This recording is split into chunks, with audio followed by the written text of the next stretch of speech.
जब कोई तूफान आने वाला होता है तो उसकी दस्तक सबसे पहले खामोशी में सुनाई देती है, हवाओं में नहीं। ठीक इसी तरह की बात जियोपॉलिटिक्स के जानकार ट्रंप और जिनपिंग के मेल मिलाप पर कह रहे हैं। वो कह रहे हैं कि चीन और अमेरिका के शीर्ष नेताओं ने हाथ जरूर मिलाया है। दोनों ने पावर गेम को अपने फेवर में करने के लिए कवायद की है। शांति की तरफ बढ़ने की बातें भी हुई, पर दिल इस बार भी नहीं मिल पाए। ट्रंप और जिनपिंग के बीच किन मुद्दों पर बात हुई? क्या मतभेद के साथ मनभेद भी दूर हो गए या फिर इस बार भी मुलाकात सिर्फ फोटो ऑप्स ही रही? सभी सवालों पर विस्तार से बात होगी। ईरान को तहस नहस करने पर उतारू और पूरे विश्व को ऊर्जा संकट में डालने वाले अमेरिकी राष्ट्रपति डोनाल्ड ट्रंप 9 साल बाद चीन गए थे। 3 दिवसीय दौरा था, 6 बैठकें हुई, पर विश्व में शांति बहाल के लिए कोई ठोस बात नहीं हुई। सबसे पहले ट्रंप ने चीनी राष्ट्रपति शी जिनपिंग की जमकर तारीफ की। ट्रंप ने कहा कि मैं हर किसी से कहता हूं कि आप एक महान नेता हैं, आपका दोस्त होना सम्मान की बात है। ट्रंप से तारीफ सुनकर जिनपिंग को भी अच्छा लगा। उन्होंने जवाब दिया कि चीन और अमेरिका को कॉम्पिटिटर्स नहीं बल्कि पार्टनर्स बनना चाहिए। मतलब दोनों ने दुनिया के सामने खुद को अच्छा दिखाने के लिए एक दूसरे की खूब तारीफ की। लेकिन सच में दोनों देश रिश्तों को रीसेट करना चाहते हैं या फिर ये सिर्फ कैमरों के सामने की कूटनीतिक मुस्कान थी? सोचने वाली बात है कि जब दुनिया युद्ध, महंगाई और आर्थिक अनिश्चितता की आग में झुलस रही है, तभी दो महाशक्तियों की मुलाकात क्यों हुई? हालांकि ये तो पहले से तय था कि ट्रंप चीन जाएंगे, लेकिन ऐसे वक्त में जाएंगे ये किसी ने नहीं सोचा था। दोनों नेताओं के बीच बातचीत का एजेंडा तय हुआ कि ईरान युद्ध, Taiwan, trade war, tariffs, rare earth minerals और एआई पर बात होगी। ऐसे में सबकी नजरें इस बात पर टिकी थी कि बैठक से कुछ बड़ा संदेश निकलेगा, लेकिन कुछ नहीं हुआ। सबको पता है कि दुनिया की अर्थव्यवस्था दबाव में है, ईरान संकट गहराता दिख रहा है, अमेरिका चीन के रिश्ते पिछले कुछ वर्षों में कई बार तल्ख हो चुके हैं और ऊपर से तकनीक और व्यापार को लेकर दोनों देशों के बीच तनाव बढ़ता जा रहा है। ऐसे में ट्रंप 17 बड़े कारोबारियों का प्रतिनिधि मंडल लेकर चीन पहुंचे। इससे ये संकेत मिल रहा था कि शायद कोई विशाल व्यापारिक समझौता होने वाला है। शायद युद्ध रोकने पर भी बात हो, और क्या पता कि इस बैठक के बाद युद्ध रुक जाए। दुनिया को उम्मीद थी कि बोइंग विमानों की डील होगी, कृषि उत्पादों की खरीद पर घोषणा होगी, चिप सेक्टर में राहत मिलेगी या फिर टैरिफ विवाद खत्म करने की दिशा में कोई ठोस कदम उठेगा। लेकिन जब बैठक खत्म हुई तो तस्वीर उम्मीदों से बिल्कुल अलग दिखाई दी। वैसे ट्रंप ने बाहर आकर बड़े बड़े दावे जरूर किए, लेकिन उनके साथ कोई ठोस दस्तावेज या साफ घोषणा नहीं दिखाई दी। उन्होंने कहा तो जरूर कि दोनों देशों ने कई समस्याओं का समाधान निकाल लिया है और रिश्ते पहले से ज्यादा मजबूत हुए हैं। लेकिन कौन सी समस्याएं सुलझी? किस मुद्दे पर समझौता हुआ? इन सवालों का कोई स्पष्ट जवाब सुनने को नहीं मिला। हालांकि एक चीज जरूर साफ दिखाई दी, चीन ने ट्रंप के स्वागत में कोई कसर नहीं छोड़ी। रेड कारपेट बिछाया गया, भव्य स्टेज डिनर रखा गया और झोंगनानहाई में विशेष मेजबानी की गई। ये सिर्फ औपचारिकता नहीं थी। चीन दुनिया को संदेश देना चाहता था कि अमेरिका के साथ रिश्तों में स्थिरता और गर्मजोशी अभी जिंदा है। वैसे तो ट्रंप का अंदाज व्यक्तिगत और दोस्ताना था, लेकिन शी जिनपिंग का संदेश ज्यादा गहरा और रणनीतिक माना जा रहा है। उन्होंने कहा कि हमें एक दूसरे की कामयाबी और तरक्की में सहयोग करना चाहिए और नए दौर में बड़े देशों के संबंधों को सही रास्ता तलाशना चाहिए। अंतर्राष्ट्रीय राजनीति में एक ऐसा सिद्धांत है जिसमें कहा जाता है कि जब एक नई ताकत पुरानी ताकत को चुनौती देती है तो टकराव या युद्ध का खतरा बढ़ जाता है। जिनपिंग का संकेत साफ था कि चीन अमेरिका के साथ खुला संघर्ष नहीं चाहता, बल्कि कंपटीशन के बीच बैलेंस चाहता है। ट्रंप ने अपने इंटरव्यू में यह भी दावा किया कि चीन अमेरिका में सैकड़ों अरब डॉलर्स का निवेश करने और 200 बोइंग विमान खरीदने को तैयार हो गया है। अगर ऐसा होता है तो ये अमेरिका की अर्थव्यवस्था के लिए बहुत बड़ी खबर मानी जाएगी। बोइंग कंपनी लंबे समय से वैश्विक ऑर्डर और उत्पादन चुनौतियों का सामना कर रही है। ऐसे में 200 विमानों की खरीद किसी ऑक्सीजन से कम नहीं होगी। लेकिन यहाँ बड़ा सवाल ये है कि अगर इतनी बड़ी डील हुई है तो चीन ने इसकी पुष्टि क्यों नहीं की? यहीं से संदेह पैदा होता है। चीन की ओर से जारी बयान में सिर्फ व्यापक सहयोग, शांति और स्थिरता की बात दोहराई गई। बोइंग खरीद, अरबों डॉलर निवेश या किसी बड़ी व्यापारिक डील का कोई जिक्र नहीं मिला। हालांकि सबकी निगाहें इस बात पर जमी थीं कि दो सुपर पावर ईरान पर क्या बात करते हैं। ईरान युद्ध की वजह से दुनिया में तेल सप्लाई और वैश्विक अर्थव्यवस्था चरमरा गई है, ये बात किसी से नहीं छुपी है, और दिनों दिन इस वजह से संकट का पहाड़ बड़ा होता दिख रहा है। वैसे ट्रंप का दावा है कि उनकी और जिनपिंग की सोच इस मामले में काफी मिलती है। दोनों चाहते हैं कि युद्ध खत्म हो, हॉर्मुज खुला रहे और ईरान परमाणु हथियार ना बना पाए। ट्रंप ने यहां तक कहा कि चीन ने ईरान संकट सुलझाने में मदद करने और ईरान को हथियार ना देने की बात कही है, लेकिन बाकी सभी दावों की तरह यह दावा भी हवा हवाई निकला, क्योंकि चीन की तरफ से इस पर भी कोई मुहर नहीं लगी। ट्रंप अब तक 6 बार जिनपिंग से मिल चुके हैं, पर फिर भी बाकी मुद्दों की तरह ट्रेड वॉर का मसला अधूरा है। पिछले साल दोनों देशों ने अस्थायी समझौते के जरिए व्यापार युद्ध कम करने की कोशिश की थी। अमेरिका ने चीनी सामान पर टैरिफ बढ़ाने की योजना रोकी थी और चीन ने रेयर अर्थ मिनरल्स के एक्सपोर्ट्स नियमों में नरमी दिखाई थी। इस बार उम्मीद थी कि कोई नई डील होगी, लेकिन ऐसा कुछ नहीं हुआ। टैरिफ छूट को लेकर भी कोई फैसला नहीं हुआ। हालांकि इसके अलावा बैठक में एक और दिलचस्प मुद्दे पर बात हुई।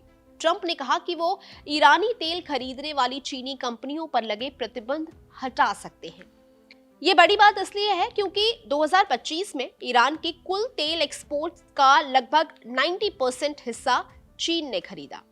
वैसे इसमें कोई दो राय नहीं है कि बैठक बड़ी थी। एक तरफ दुनिया की सबसे बड़ी सैन्य ताकत बैठी थी और दूसरी तरफ सबसे तेजी से उभरी आर्थिक सुपर पावर, पर उन दोनों में ताइवान मुद्दे पर भी कोई पुख्ता बातचीत नहीं हुई।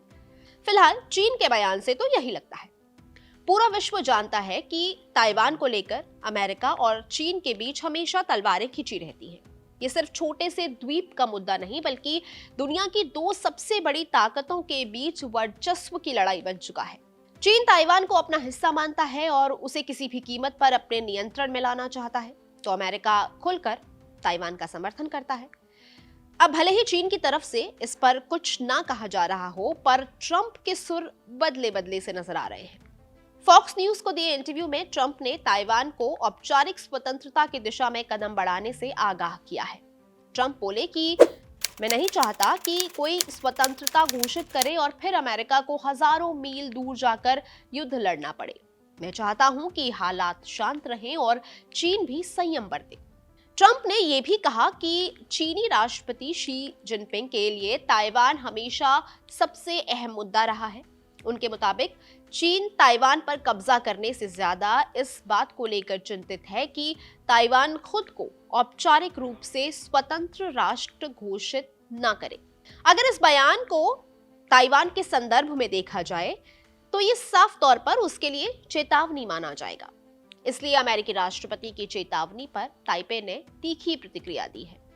ताइवान ने कहा कि वो पहले से एक संप्रभु देश है और चीन के अधीन नहीं है। ताइवान के विदेश मंत्रालय ने अपने बयान में जोर देकर कहा कि उसका प्रशासन, सरकार और राजनीतिक व्यवस्था पूरी तरह से स्वतंत्र रूप से काम करती है, इसलिए बीजिंग को उस पर अधिकार जताने का कोई अधिकार नहीं है। ये बयान केवल एक कूटनीतिक प्रतिक्रिया नहीं, बल्कि उस लंबे विवाद का हिस्सा है जो दशकों से चीन और ताइवान के बीच चला आ रहा है। चीन ताइवान को अपने क्षेत्र का हिस्सा मानता है, जबकि ताइवान खुद को अलग पहचान और स्वतंत्र शासन वाला लोकतांत्रिक देश मानता है। इसी वजह से अमेरिका की भूमिका इस मुद्दे में बेहद अहम हो जाती है। अमेरिका सालों से वन चाइना पॉलिसी का पालन करता आया है। इस नीति के तहत वॉशिंगटन आधिकारिक रूप से चीन की सरकार को मान्यता देता है और ताइवान को स्वतंत्र देश के रूप में औपचारिक मान्यता नहीं देता। लेकिन इसके साथ एक दिलचस्प संतुलन भी बना हुआ है। अमेरिका ताइवान से पूरी तरह दूरी भी नहीं बनाता है। वो ताइवान का सबसे बड़ा अंतर्राष्ट्रीय समर्थक माना जाता है और उसे सुरक्षा और सैन्य सहायता भी देता है। यही संतुलन अमेरिका की विदेश नीति का सबसे संवेदनशील हिस्सा माना जाता है। एक तरफ वो चीन के साथ अपने रिश्ते बनाए रखना चाहता है, तो दूसरी तरफ ताइवान को अकेला भी नहीं छोड़ना चाहता। अमेरिका ताइवान को हथियार उपलब्ध कराता है और ऐसे कानून भी मौजूद हैं जिनके तहत जरूरत पड़ने पर उसकी रक्षा में सहायता की जा सकती है। वैसे ये पहली बार नहीं है कि ट्रंप अपने ही साथियों के खिलाफ बोल रहे हैं। डोनाल्ड ट्रंप की राजनीति की सबसे बड़ी पहचान उनका आक्रामक और बेलौस अंदाज रहा है। वो कभी सहयोगी देशों, नेताओं और अंतर्राष्ट्रीय संगठनों को खुलकर खरी खरी सुनाने से पीछे नहीं हटे। यूक्रेन और नाटो के मामले में भी कई बार उनका रुख बेहद सख्त दिखाई दिया। कई मौकों पर उन्होंने सीधे तौर पर यूक्रेन के राष्ट्रपति व्लादिमीर जेलेंस्की को निशाने पर लिया और नाटो देशों को अमेरिका पर बोझ तक बता दिया। एक बार तो 2025 में उन्होंने जेलेंस्की पर बेहद तीखा हमला करते हुए उन्हें डिक्टेटर विदाउट इलेक्शंस तक कहा था। इसके बाद व्हाइट हाउस में हुई मुलाकात में ट्रंप और जेलेंस्की के बीच तीखी बहस भी सामने आई थी।